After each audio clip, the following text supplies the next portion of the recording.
Hello mga kamiswa! Share ko lang po sa inyo ang paggawa ng pizza. Shared recipe ni Chef RV. Ito ang mga kailangan nating ingredients.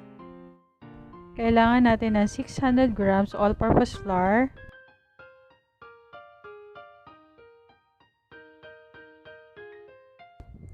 1 3/4 cups of water, 1/4 cup of corn oil or vegetable oil. Corn oil pang ginamit ko kasi yun lang yung available ko. 1 to 2 tablespoon of white sugar. Gamit ako ng 2 tablespoon kasi gusto ko medyo matamis yung dough. 1 teaspoon iodized salt and 1 tablespoon soft instant dry yeast. Using KitchenAid stand mixer. Paghahaluin po lang lahat natin dito ang mga ingredients. Una, ilagay ang all-purpose flour.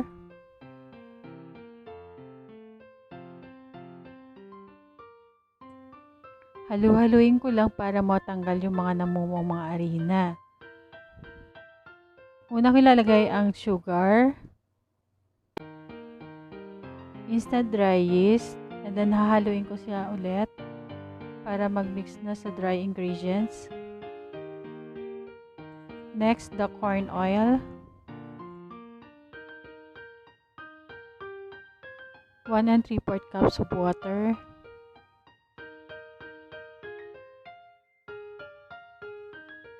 And then salt. Halu-haluin lang using wire whisk.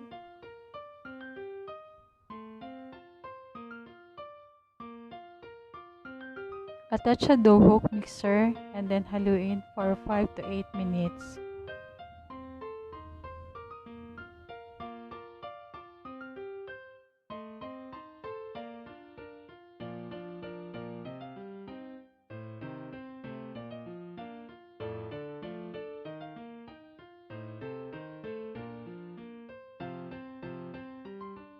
Kung walang stand mixer, pwede din yung pong masahin manually for about 10 to 15 minutes ang inyong dough.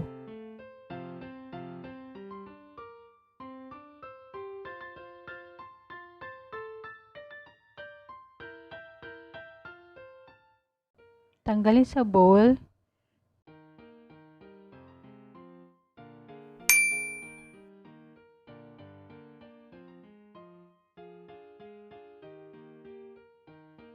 Cut into 4 equal parts. Yung isa, hinati ko sa dalawa para sa solo size pizza.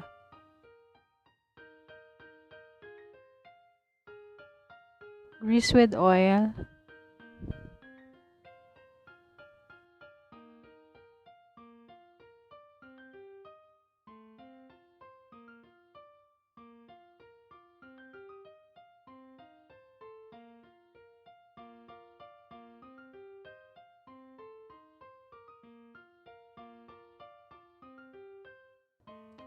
And covered with cling wrap.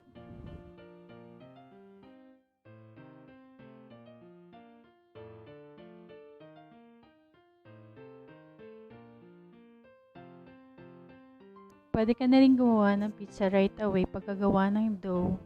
And ito, tatakpan ko muna and then ipe-prepare ko na yung ibang ingredients.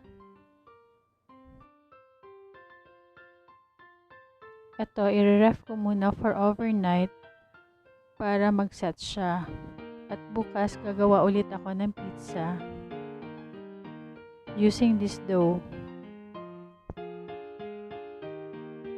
Handa ko na yung ibang ingredients. Una, yung white onion.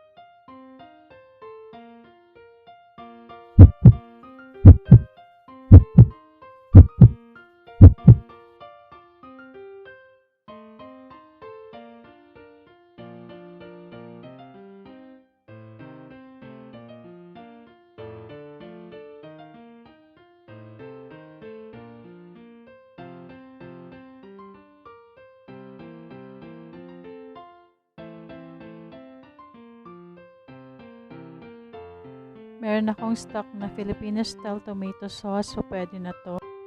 Lagyan ko din ng basil leaves yung aking pizza. Meron akong tanim, so eto. I get some leaves, mga 8 leaves lang. Pang toppings lang sa pizza.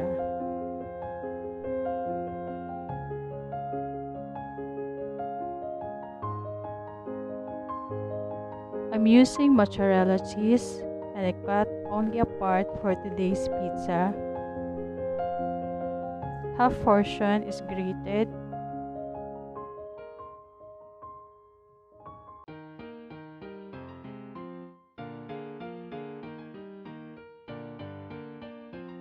The other are chopped mozzarella.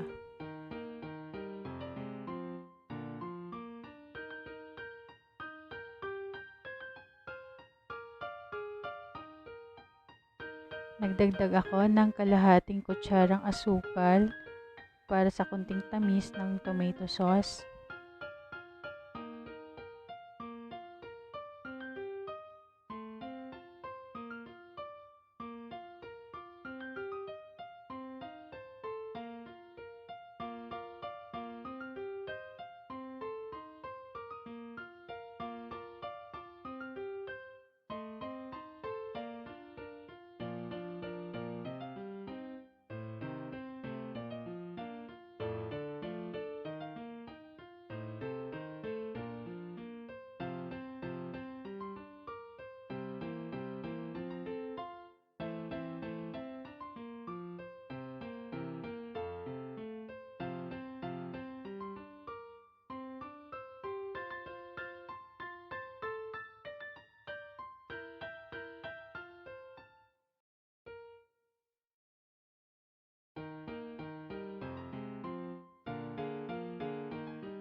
While preparing the pizza, preheat the oven to 350 degrees Celsius for at least 30 minutes.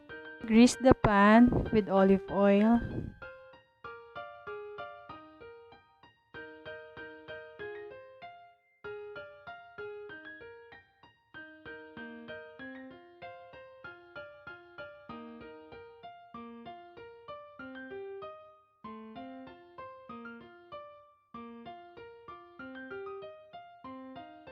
Maglagay ng olive oil for added flavor sa inyong dough.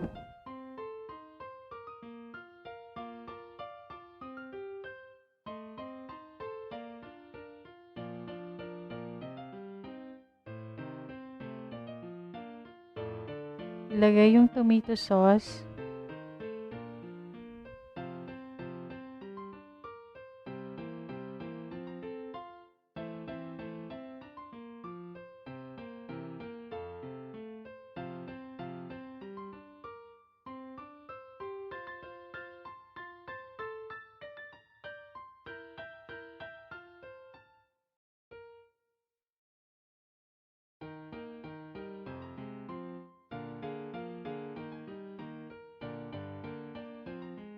Ilagay ang cheese.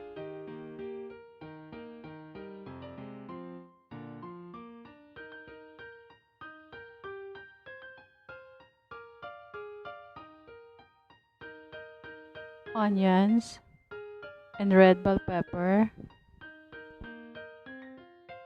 And then the sweet basil leaves.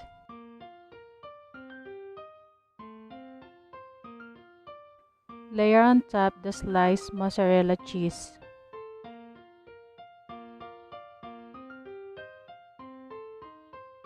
And for finishing touches, drizzle with some olive oil for added flavor and some dried basil leaves. And this is now our homemade pizza.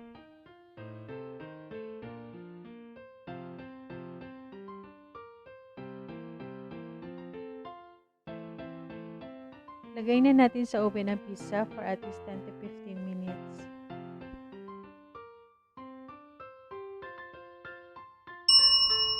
Tcharan! Ito na po ang ating homemade pizza. Inaitsura pa lang, ang sarap na.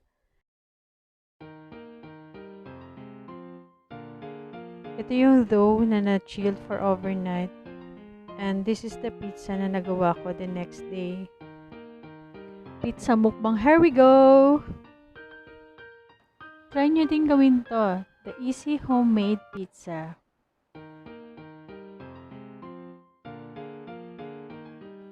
Thank you for watching.